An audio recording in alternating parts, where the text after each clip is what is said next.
দেখলাম তোমাদের এলাকার লোক বাকি খাইছে কবে না কবে, এখন টাকাগুলো ওনারা দিয়ে যাচ্ছে মনে করে। সত্যি বলতে এই যুগের মানুষ টাকা ধার নিয়েও টাকার কথা ভুলে যায়। আর তোমাদের কাছ থেকে কবে না কবে খাইছে সেই কথা তোমাদের মনে নাই, সেই টাকা তোমাদের দিয়ে গেল।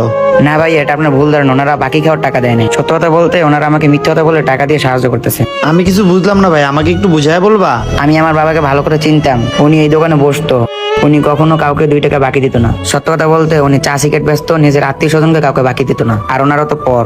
ও তাই নাকি? যাই হোক, তাহলে এই লোকগুলো তোমাকে টাকা কেন দিয়ে গেল? এই লোকগুলো এলাকায় অনেক বছর ধরে থাকে। কেউ চিজ কোম্পানিতে চাকরি করে, কেউ সিকিউরিটি গার্ডের কাজ করে। আর আমার বাবার সাথে তাদের অনেক ভালো সম্পর্ক ছিল। আমার বাবাকে তারা অনেক সম্মান করতো। সত্যি কথা বলতে আমাদের ফ্যামিলির ভিতরে আমার বাবা শুধু ইনকাম করতো, আর কেউ ইনকাম করতো না। আর আপনি এই দোকানটা দেখতেছেন না, এই দোকানে শুধু আমার বাবাই বসতো, আর কেউ বসতো না। এই 3-4 মাস ধরে আমার বাবা আর বসে না এবং দোকানে আসে না। উনি অনেক অসুস্থ। আপনি জানেন আমার বাবা সুস্থ হওয়ার কোনো নামই নিচ্ছিল না। ওনারা জানার পর তারপরে আমার বাবাকে দেখতে গেছিল। এলাকার ভালো ভালো লোকগুলো